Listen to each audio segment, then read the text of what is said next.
Live from Qatar, this is Piers Morgan Uncensored at the World Cup.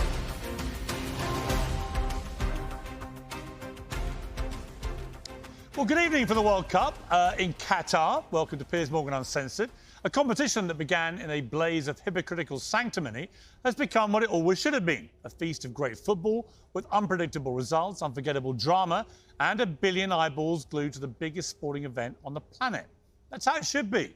For the past few weeks, there's been a uniquely negative narrative about this World Cup, driven, I have to say, mostly from England. Yet here in Doha, reality feels very different. I've been here for a few days now and found a thriving, cosmopolitan sportsman city and a stunning vantage point for a tournament played out in magnificent purpose-built stadiums that are filling up more with every game. I've got to say, the conversation in Qatar is less about rainbow bucket hats and arm pads and more about the football.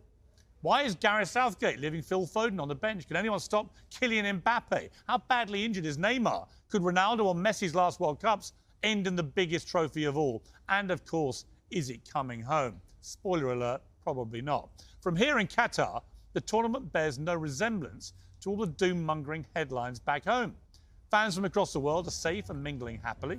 The stadiums are not selling beer, but those who want to drink alcohol can do so all over the city.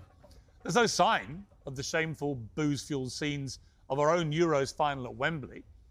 Now, of course, Qatar is not without fault. Women's rights and gay rights are restricted by Western standards. Migrant workers have indisputably been treated badly.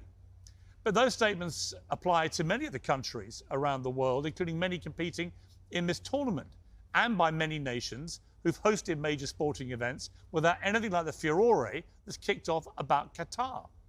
We seem to have forgotten in England that in 1966, when we hosted and won the World Cup, it was illegal to be gay in our country. Moral halos appear to have slipped over some people's eyes and obscured some rather salient facts. For example, there's 12% of the population here are native Qataris, something we in the supposedly sophisticated West would never tolerate. The migrants who come here in vast numbers are sometimes mistreated. But the reason they're here in the first place is because the wages they earn are life-changing. And the global scrutiny of the World Cup has at least led to reforms in labour laws here. That will be an important legacy, and one massively lacking after 2 Olympic Games in China and a World Cup in Russia. Qatar is also a significant investor in many aspects of UK life. For example, it gives us 25% of our gas, which is food for thought, isn't it, as our national grid considers winter blackouts. Would all the virtue signallers back home prefer we tell Qatar to stop sending its gas? This tournament's brought the football-mad Middle East together as well. 2 years ago, Qatar was under a blockade led by Saudi Arabia, Bahrain and the UAE. Now fans from most countries are pouring in to enjoy the football. Saudi's Crown Prince was at the opening ceremony. The Emir of Qatar even waved a Saudi flag during their stunning win over Messi's Argentina. There's no denying the Middle East has a long way to go on human rights and many social issues, but so frankly do a lot of European countries. There's also no denying that this region, the Middle East, has long deserved its World Cup.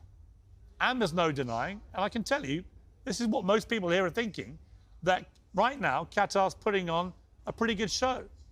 And frankly, when it comes to morality, are we in England really in any position to lecture the Middle East about laws or values, given the way we illegally invaded Iraq 20 years ago, sparking 2 decades of ISIS terror, and at last year's Euros final, showed the world that we're a bunch of coke-snorting, booze-sodden, brawling, firework exploding from backside imbeciles? Methinks not.